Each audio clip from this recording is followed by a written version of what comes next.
അസ്സലാമു അലൈക്കും വറഹ്മത്തുള്ളാഹി വബറകാതുഹു. മുഹദ്ദിസ് ശൈഖ് റളിയല്ലാഹുവിനെ കുറിച്ചിട്ടാണ് ഞാൻ ഇന്ന് ചരിത്രം പറയാൻ ഉദ്ദേശിക്കുന്നത്.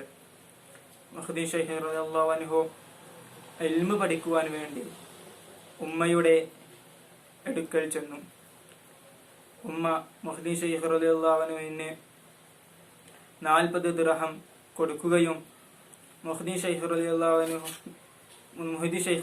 അൻഹുവിനോട് ഉമ്മ വസിയത്ത് പറയുകയും ചെയ്തു.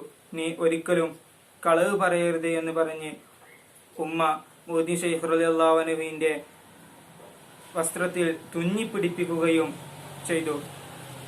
എന്നിട്ട് മുഹദ്ദിസ് ശൈഖ് റളിയല്ലാഹു അൻഹു യാത്രയാവുകയാണ്.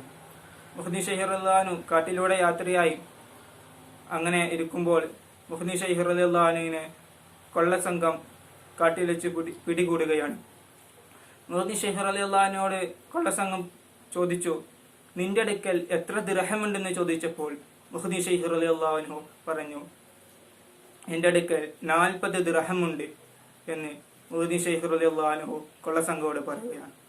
അപ്പോൾ മുഹദ്ദിസ് ശൈഖ് റളിയല്ലാഹു അൻഹു കൊള്ളസംഘം ചോദിച്ചു, നീ എന്താണ് ഇത്ര സത്യസന്ധനായി പറയുന്നതെന്ന് ചോദിച്ചപ്പോൾ മുഹദ്ദിസ് ശൈഖ് റളിയല്ലാഹു അൻഹു പറയുകയാണ്, എൻ്റെ ഉമ്മ ഒരിക്കലും കളവ് പറയരുത് എന്ന് പഠിപ്പിച്ചു തന്നിട്ടുണ്ട്, അതുകൊണ്ട് ഞാൻ ഒരിക്കലും കളവ് പറയില്ല എന്ന് കൊള്ളസംഘമാണ് പറഞ്ഞു കൊടുക്കുകയാണ്. ഇതിൽ നിന്ന് നമ്മൾക്ക് മനസ്സിലാകേണ്ടത് ഒരിക്കലും കളവ് പറയരുത് എന്നാണ്. അല്ലാഹു സുബ്ഹാനഹു തആല നാം എല്ലാവരെയും അവരുടെ കൂടെ ജന്നാത്തുൻ നഈമിൽ ഒരുമിച്ച് കൂടുവാൻ തൗഫീഖ് നൽകി അനുഗ്രഹിക്കുമാറാകട്ടെ എന്ന് മാത്രം പ്രാർത്ഥിച്ചുകൊണ്ട് എൻ്റെ ഈ വീഡിയോ അവസാനിപ്പിക്കുന്നു.